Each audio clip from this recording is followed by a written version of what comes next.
Herzlich willkommen am dritten Tag der Invictus-Messe auf dem Messegelände. Hier am Eingang des Messegeländes gibt es nochmal eine Reihe von Marmortafeln, die auf die Geschichte von Invictus hinweisen. Für euch im Schnelldurchlauf: Es gab zu Zeiten der alten Erde eine Station auf dem Mars, die nannte man die Invictus-Station. Und neue Rekruten sind im Krieg gegen die Tevarin dorthin geflogen worden mit den sogenannten Invictus-Flügen. Und aus diesen bildete sich dann irgendwann die Tradition für die Jungfernflüge neuer Rekruten von der Akademie. Heute sind auf der Messe vertreten die Hersteller Crusader Industries, MISC und seine Performance-Sparte Mirai und Tumbril Land Systems. Schauen wir uns mal an, was die zu bieten haben. Das wird heute eher ein kurzer Messebesuch, denn die meisten Schiffe kennen wir bereits von der IAE. Wir sehen hier in der Haupthalle eigentlich denselben Aufbau wie zur IAE. Wir haben die 3 Hercules-Modelle von Crusader und links und rechts davon die Ares-Modelle. Die haben wir uns zur IAE schon angeschaut. Interessant wird es dann in Halle 3, da bewegen wir uns jetzt mal so langsam hin. Denn in Halle 3 stellt heute Mirai die Puls vor, ein neues Schwebemotorrad. Und das schauen wir uns nochmal genauer an.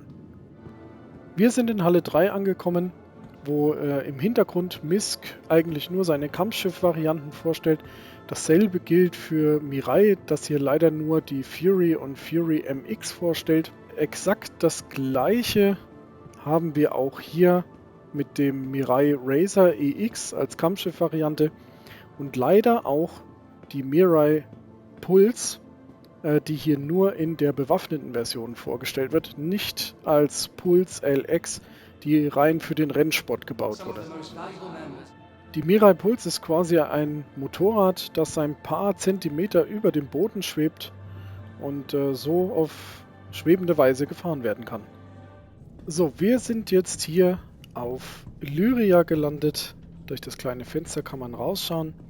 Und wir haben die Fury LX eingeladen. Das ist die die Pulse LX eingeladen. Das ist die Racing-Variante der Pulse.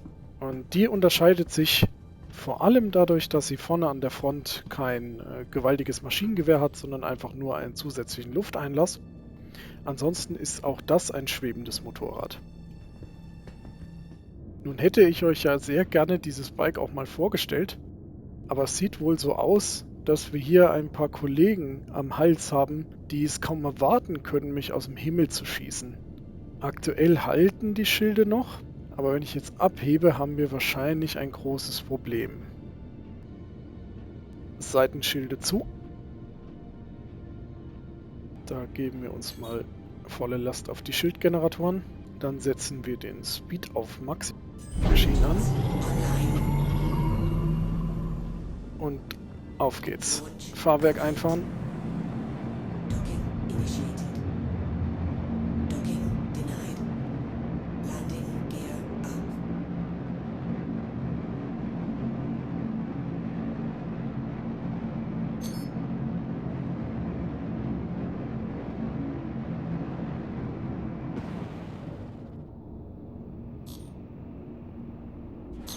Okay, sie haben uns noch. Wir brauchen mehr Speed.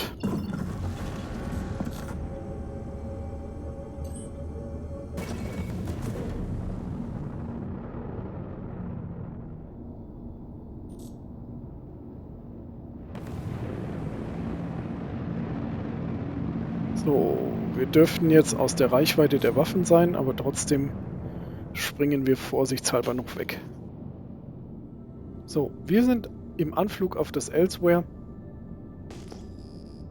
Wir haben bis jetzt keine feindlichen Scanner-Kontakte, also alles bestens. Keine Bösewichte, die auf uns warten. Dann können wir uns vielleicht am Elsewhere mal die Pulse LX angucken.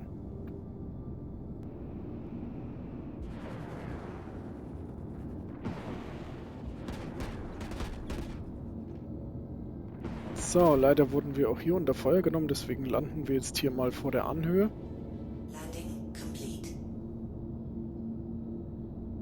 So, wir sind gelandet.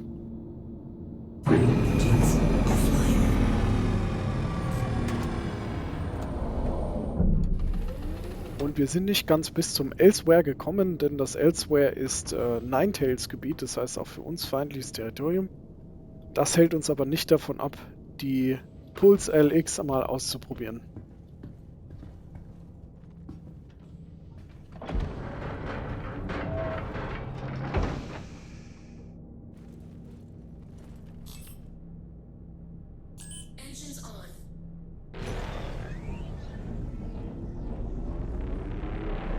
Und mir ist vielleicht sogar bis nach Elsewhere. Probieren wir mal unser Glück.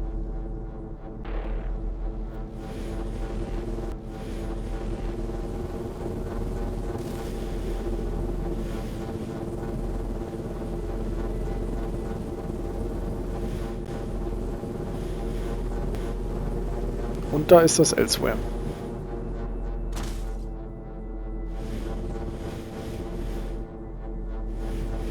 Da können wir jetzt einmal drum rumfliegen.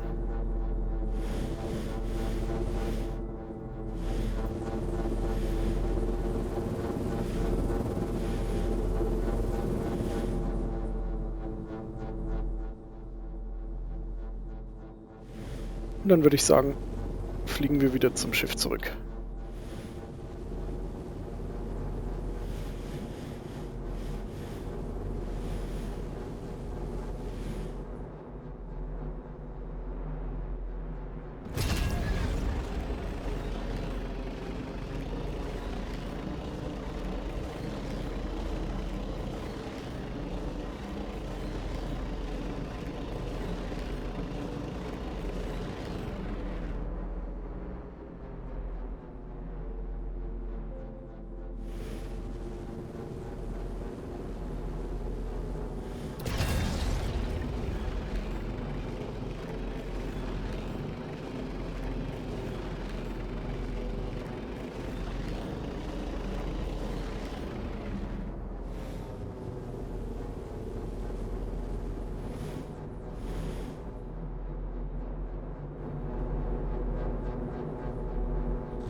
Dieses Bike ist schon recht schnell unterwegs, damit kommt man schon gut voran.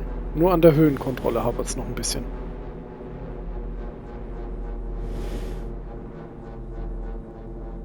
Ich hoffe, ich konnte euch trotzdem einen kurzen, aber guten Überblick über das Pulse Bike geben.